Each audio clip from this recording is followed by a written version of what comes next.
नमस्कार दोस्तों। आज अपन बात करेंगे एक विषय जो छोटा सा विषय है, यात्रा वृतांत या यात्रा साहित्य। यात्रा मनुष्य की एक सहज प्रवृत्ति है, नैसर्गिक प्रवृत्ति है। मनुष्य की विकास गाथा में यायावरी का बहुत महत्वपूर्ण योगदान है। यायावरी मतलब मन संचल होता है, इधर उधर की यात्राएं करता है। जैसे आपने यदि शरतचंद्र चट्टोपाध्याय की जीवनी में पढ़ा हो तो आपको देखने को मिलेगा कि उसके पिताजी बहुत ही यायावर थे।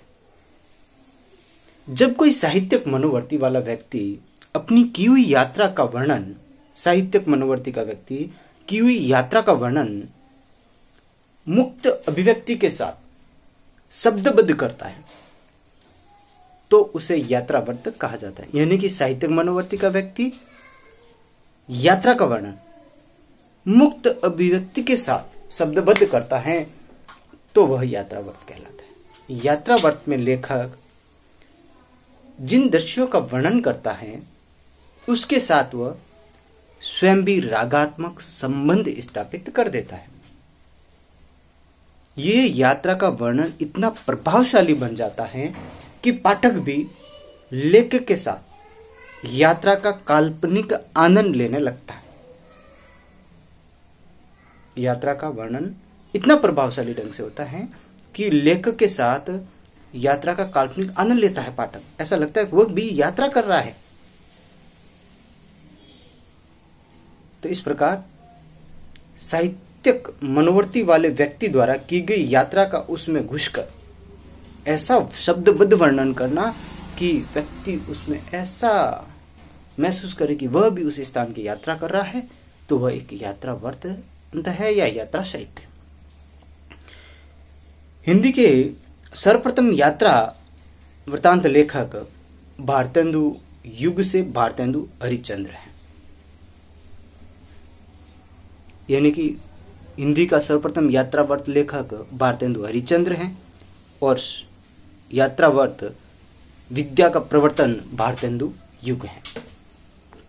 भारतेंदु हरिश्चंद्र की यात्रा वृत्तांतों में बात करें, सरयू पार की यात्रा, लखनऊ की यात्रा, हरिद्वार की यात्रा, ये सब कवि वचन सुधा में प्रकाशित हुए हैं।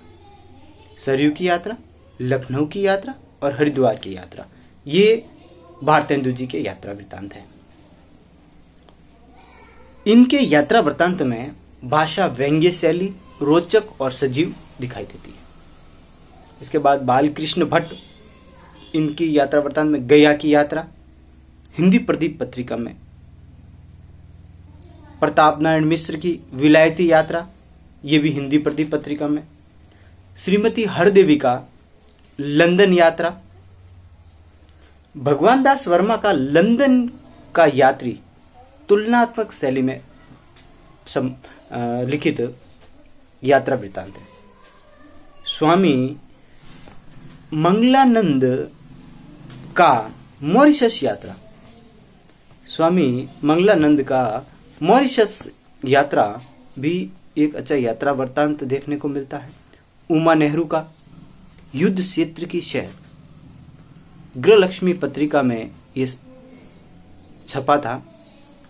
उमा नेहरू का युद्ध क्षेत्र की शहर।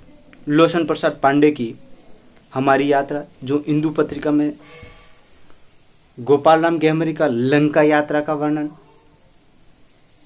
स्वामी सत्यदेव परिवारजक मेरी कैलाश यात्रा 1915, अमेरिका दर्शन 1911, यात्रा मित्र 1936 और सबसे जाने माने यायावर अपने राहुल सांस्कृत्यायन तिब्बत में 1.25 वर्ष, मेरी यूरोप यात्रा, मेरी तिब्बत यात्रा, ये इसकी इतिवर्त प्रदान शैली में रचित रचना है। अगे की आपको याद हो तो अरे यायावर रहेगा याद 1953 और एक बूंद सहसा उचली 1960, निर्मल वर्मा का चीड़ों पर चांदनी, मोहन राकेश का आखिरी चट्टान तक, मुनि कांति सागर की खोज की पगड़ियां और खंडरों का वैभव और यशपाल का रहा बीती, ये प्रमुख यात्रा वृत्तांत हैं। स्वतंत्रता के बाद प्रकाशित यात्रा वृत्तांत संबंधी कृतियों में किसी स्थान विशेष का इतिवृत्तात्मक विवरण भर देने के स्थान पर उस स्थान विशेष के संबंध में अंतर्मन पर बड़े प्रभावों और उनकी प्रतिक्रियाओं के प्रत्येकन की प्रवृत्ति विश्लेषण रूप में बलवती रही।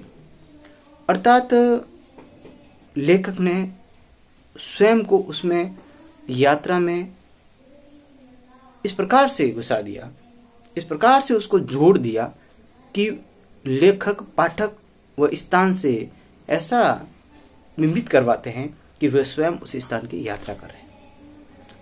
अब यात्रा वृत्तांत लेखक का नरेटर मात्र नहीं रहा था, वहां की भीड़, वहां की चकाचौंध, प्राकृतिक सौंदर्य, सबकी तह तक जाना, कह सकते हैं कि जीवन को समीप से देखने का सबसे सरल माध्यम उन्होंने यात्रा वृत्तांत को बना दिया। धन्यवाद।